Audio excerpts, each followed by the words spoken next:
束だよいつかまた同じ笑顔で Cerita berlanjut di mana Will sedang latih tanding melawan Zeo dan tentu saja Will kalah telak. Lalu Zeo mengatakan apakah itu Will sebut bertarung. Lalu Will pun meminta maaf.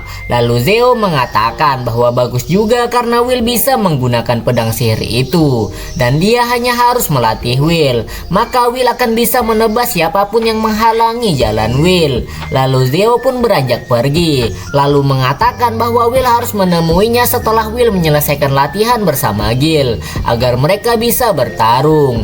Dan mulai sekarang hari-hari Will akan berakhir latih tanding bersama Zeo. Setelah itu Will pun berpikir bahwa berduel dengan seorang magia pandar sangat brutal.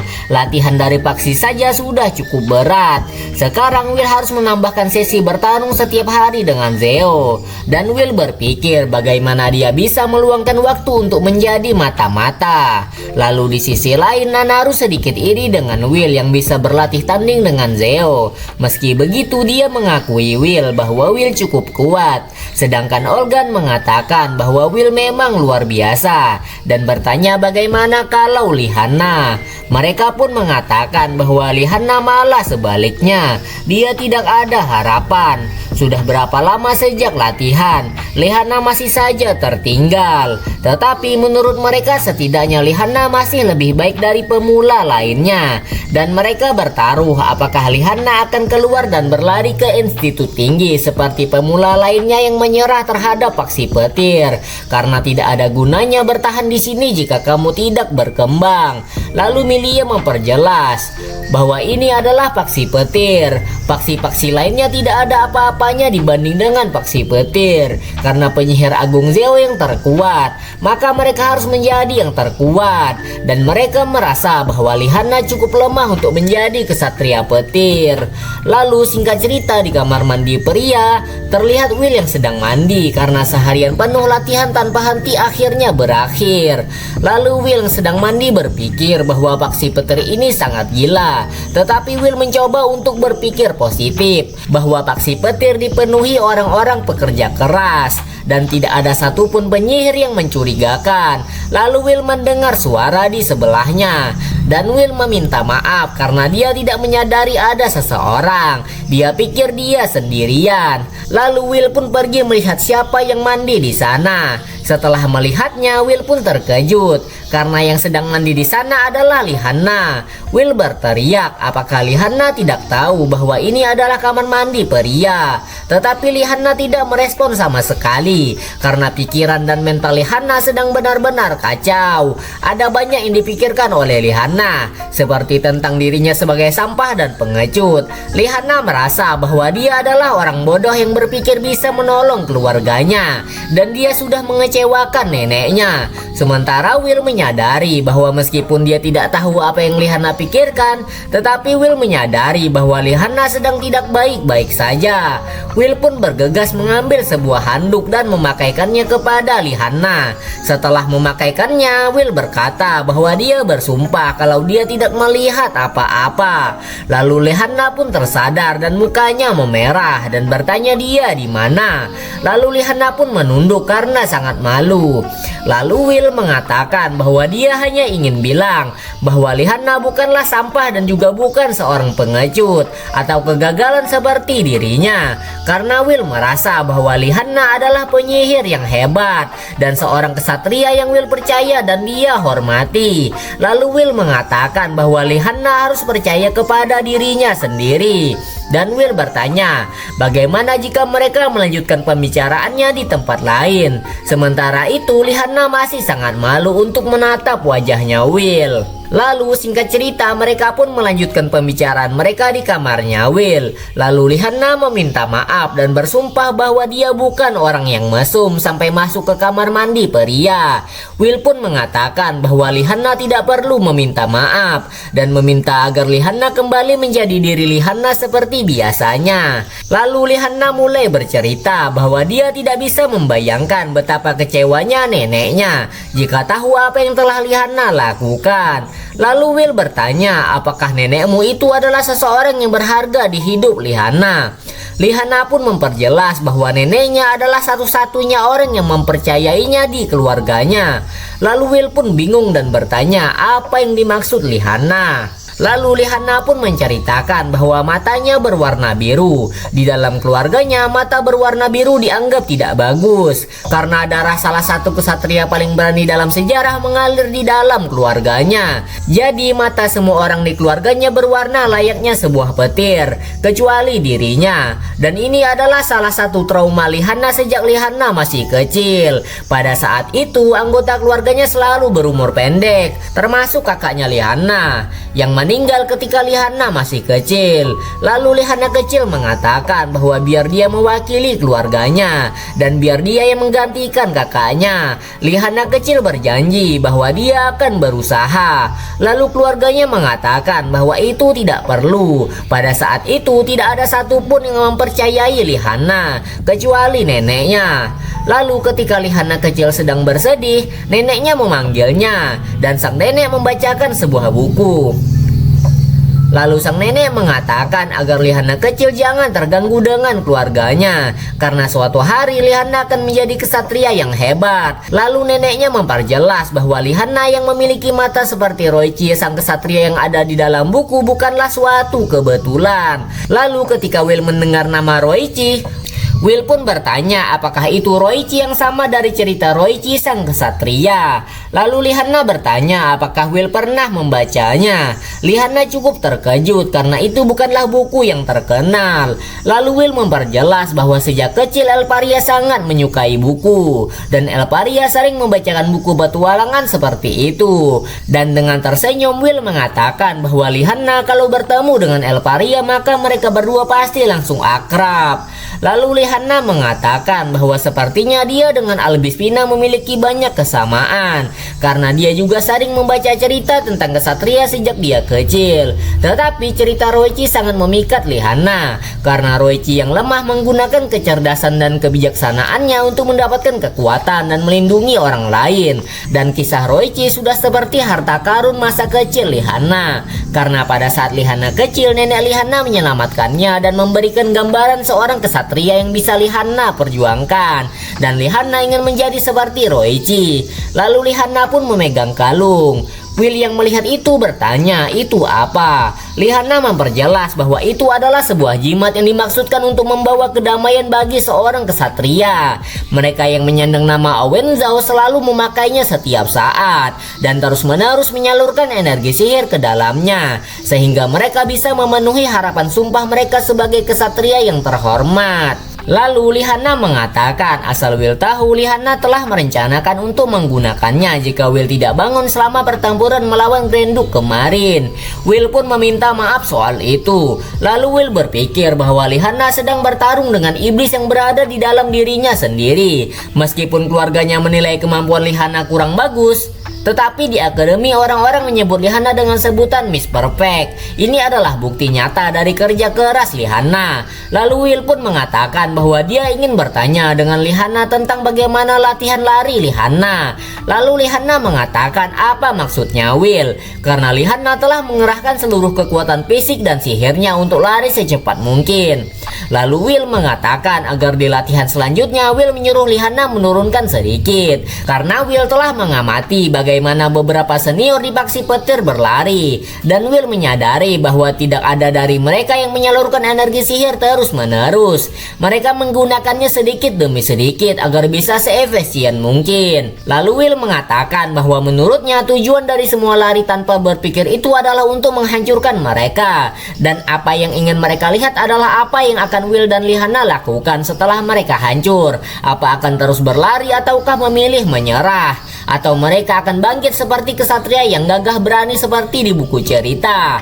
Lalu Will memperjelas bahwa sebuah perjuangan keras tidak akan pernah mengkhianati hasilnya, dan Will tahu bahwa Lihana memiliki apa yang diperlukan.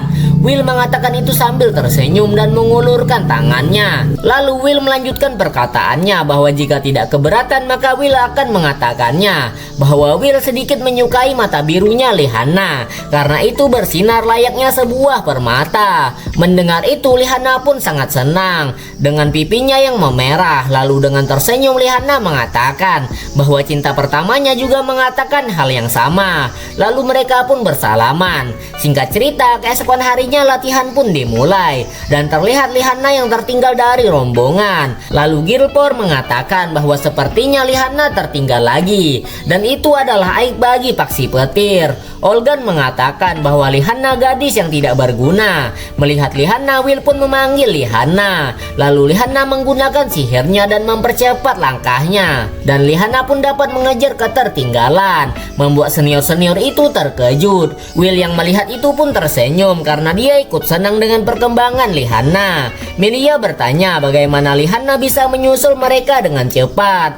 Lalu Nanaru mengatakan bahwa Lihana akan tertinggal lagi. Sedangkan Olgan mengatakan bahwa Lihana bisa mengejar mereka di setiap tikungan dan bertanya dari mana Lihana mendapatkan kecepatan itu. Lalu Lihana yang berkeringatan berpikir bahwa dia tidak punya kekuatan sihir seperti mereka dan Lihana juga tidak bisa mempertahankan kecepatan ini seperti mereka.